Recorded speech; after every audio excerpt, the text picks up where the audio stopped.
The purpose of this video tutorial is to help fielders become more comfortable when shifting against opposing batters who are more likely to hit the ball in a particular spot on the field.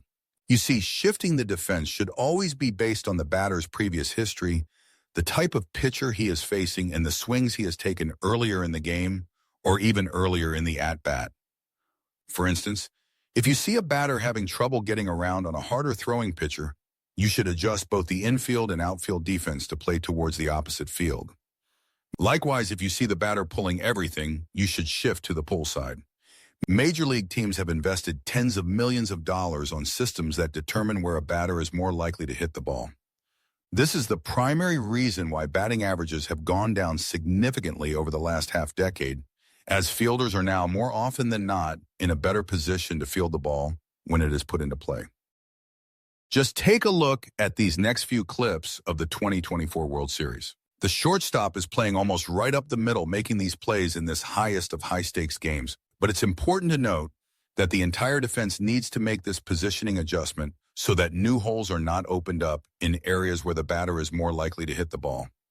Everyone has to buy into this shifting, both infielders and outfielders, to gain the maximum benefit from shifting. For over 100 years, the standard positioning of the defense was as you see here on the left of this diagram. Baseball is now big business, and teams that shift well stand a better chance of being in the right place at the right time. This chart shows the tendencies where a particular batter hits the ball. Take a look at where Mookie suggests the defense should play in this particular scenario. The first baseman is as far off the bag as possible to cover some of the second base position. Since this batter tends to go up the middle, the two middle infielders are shaded there where no ball will sneak between them. The third baseman is positioned straight up as this batter hits 27% of the balls into the traditional position. The outfielders are giving this hitter the left and right center field gaps, as this batter only hits the ball in these gaps 9% of the time.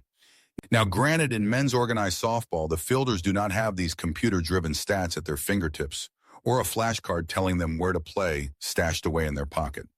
What they do have is common sense. This means it's important to recognize who's up and where he seems to be hitting the ball so you can position yourself where you have the best chance of getting to the ball when it's hit your way. And he hits one right to Acuna for the second out. Oh, hits it right at Lindor with a step and the toss for the double play. Past the mound, but behind the bag is Donovan to throw out Nemo one away. And Abel slaps one on the left side. Vientos out of play perfectly. That's the third baseman playing over by the traditional shortstop position. It's also important to note that shifting doesn't work every time. There will be times where the fielder will say, "Boy, I should have been positioned in the traditional spot." To combat this feeling, a fielder simply needs to believe in his heart that more times than not, the shift works. In 10 balls that are hit your way, shifting is likely to enable you to make a play 6 out of 10 times, while not shifting will enable you to make the play only 4 out of 10 times. So remember, if you prefer to be in the right place 60% of the time instead of 40% of the time, then you need to have full faith in the shift. Good or bad result, believe in the shift. Mookie believes. Believe, my friends. Believe. Nice grab, man. Oh, shit.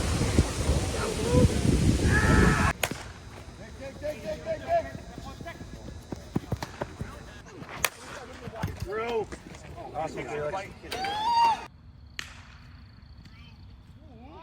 Oh, yeah.